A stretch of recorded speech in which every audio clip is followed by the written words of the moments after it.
heartbreak you've experienced, I'm afraid you're in for more. I'm older than you. I should know. There's very little I can tell you about your writing that wouldn't be me getting in your way. You're doubting yourself. It's natural. It doesn't go away. But the weight of it will change. Death, I have to tell you, is everywhere. It's genuinely difficult to create something that leaps over life's failings and shortcomings. I think you're already doing it. Thank you. Especially when it feels impossible, keep doing it.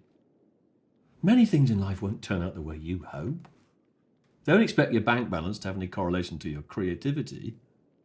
And, chocolate box as it may sound, you've got to be good to yourself. Only you can know what that means exactly. Yeah.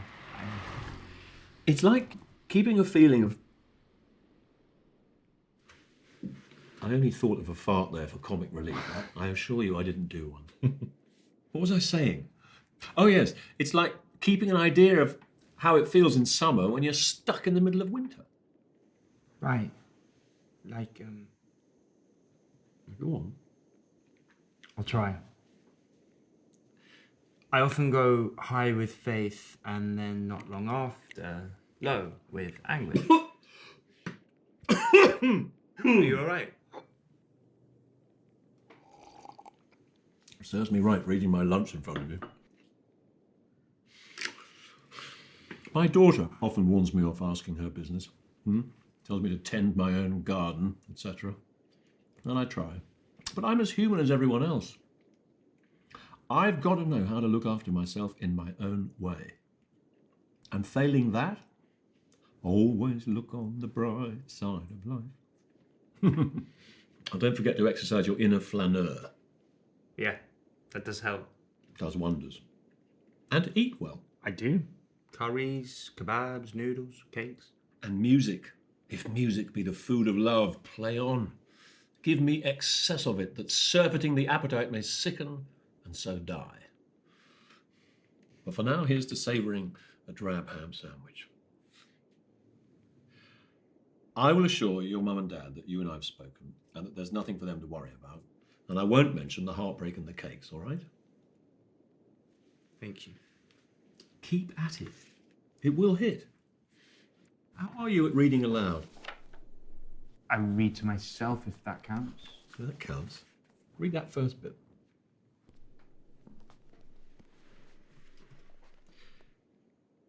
So on edge of an idea turned real, faith in anguish, one in evidence, I try to untangle so fate can steal.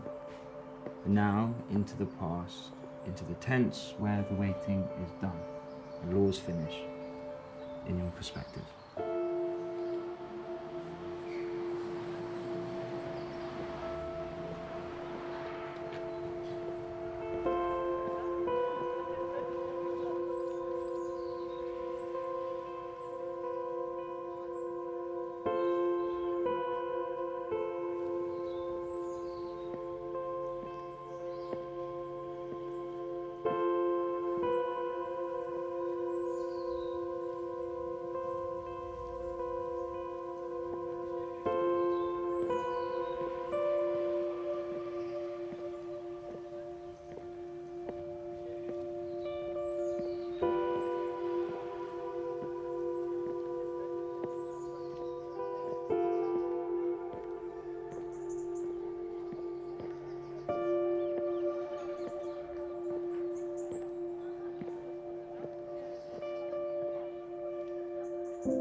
Well, isn't someone high and mighty today? Me? Yeah, you. That didn't take long 4? to lose my high and mightiness. Too easy.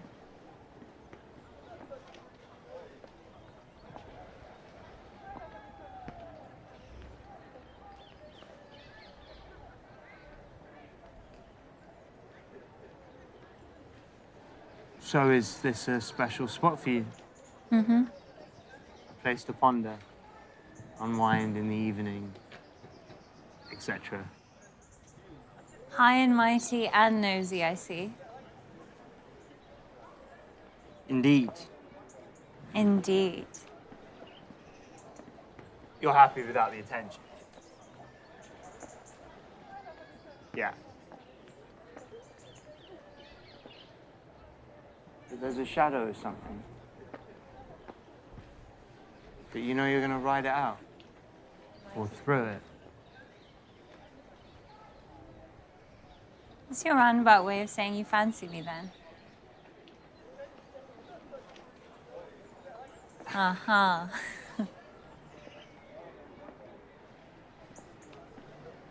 So, what would you say if I said love and death both seem fitting in Twilight? Both reach out for something we do not really know. Both are just a fantasy for humans in terms of their comprehension. Both unveil the truth, the human need. I wish I had that courage of yours.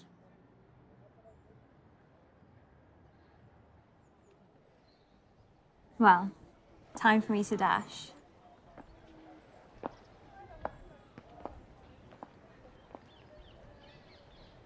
And you really know nothing about death. What about tea? Now, I mean. Cake? I actually want to know. I already had tea, thanks. Go on. Have a digestive.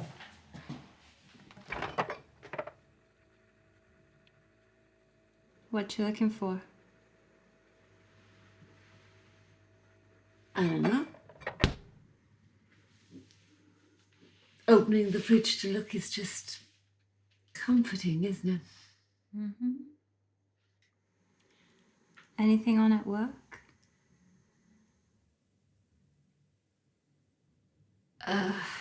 That interesting, huh? What about you then, Sid? Oh, nothing. Really? Mm-hmm. You're feeling it tonight, aren't you? I tend to feel it more when other things are at me. Because Dad would have been on the phone with you. Just being able to talk to him. And for a split second, just doesn't occur that he's gone. And then he's gone. All over again.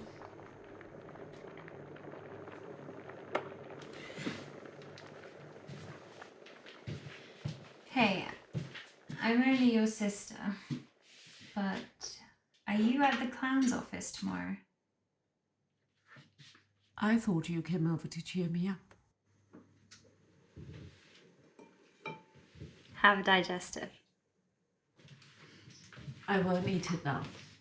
I won't leave until you do. Right. Do you feel like you know he's dead, but feel like he isn't? You tell yourself otherwise, like it could only be a fiction you're hoping for.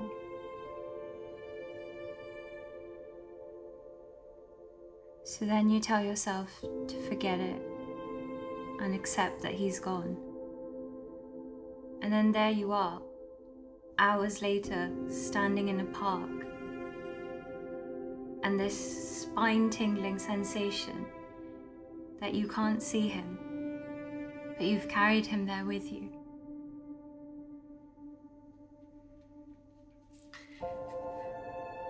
But I'm too sad to... But you're okay.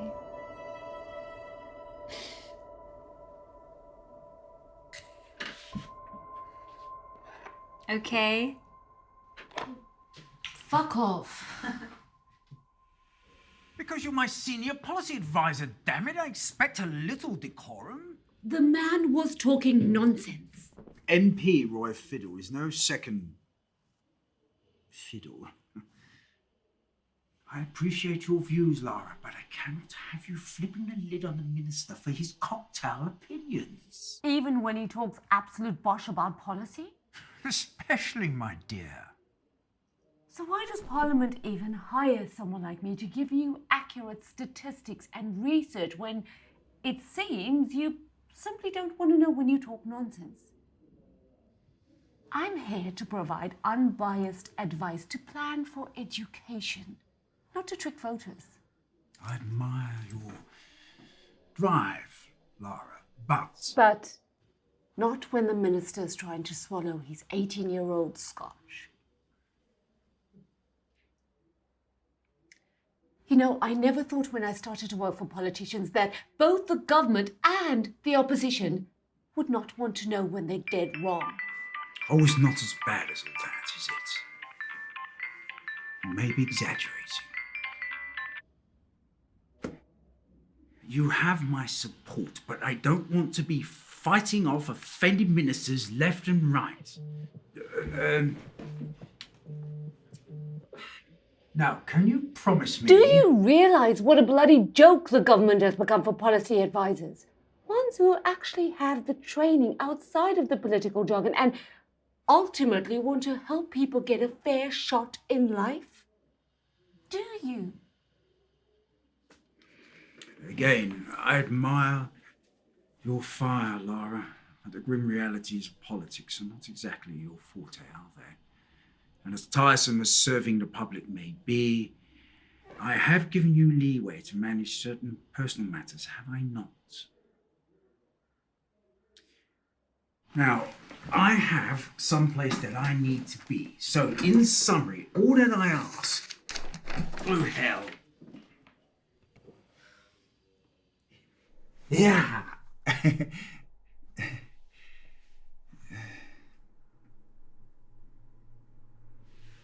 There's nothing else I can do then, darling?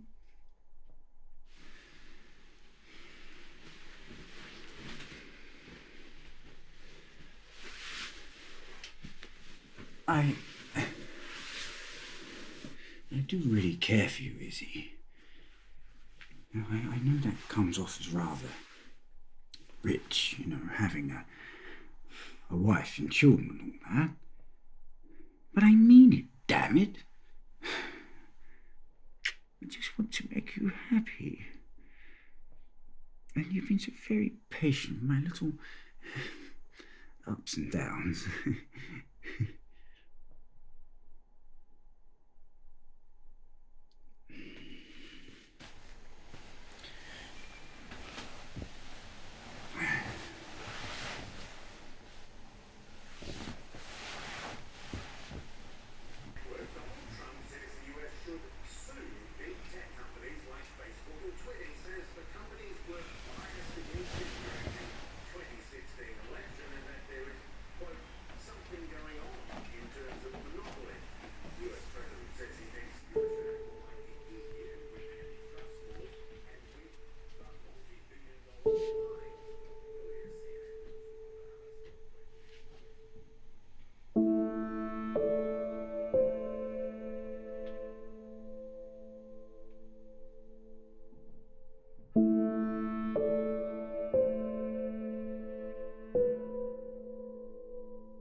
Off with it, please. I must keep abreast of events and all that.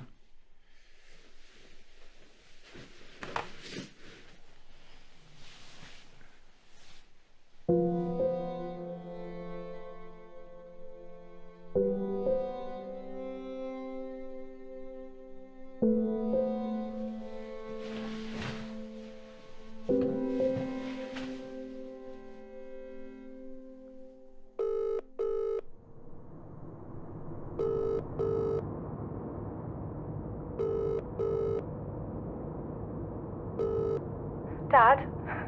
Dad? Yes, hi, Isabel. Hi, I can hear you, darling. Dad, I can't handle this anymore. I want to crawl out of myself. You reach a point. Calm down, Isabel. Just tell me what the matter is. You reach a point and it's already dead and gone, what you really wanted. Is that really true? It's fucking mad having this wanting it all. Just It feels like the end has begun and the end of... I don't know. take a moment, Isabel. Tell me what's really going on and breathe. What's going on is I've realised my dreams are dead. I want you to come to the house and we'll chat, I know you don't think I'm exactly full of wisdom, but I think I listen well. I don't know if being dead is an escape, but it feels it might be. Please, Isabel, I'm pleading. Don't do anything right now except take a moment to breathe. Come to the house. I'll make you a cup of tea and a sandwich. Like I'm stuck on an island. I had a dream where I was in a tall forest, and this floating beast with curly golden hair lowered down out of the trees. White eyes, no pupils. And then I was looking up into them. And then they turned into fire and disintegrated. This is not the end. It is the I end. love you, Full just... fathom 5, nothing of him doth fade. There's hope. There's none, and on. I want you to And remember your And on. youth, your thirst, your spirit are the things that I and everyone who really knows you loves about you. Life does go on. Just let the discomfort in, even the pain.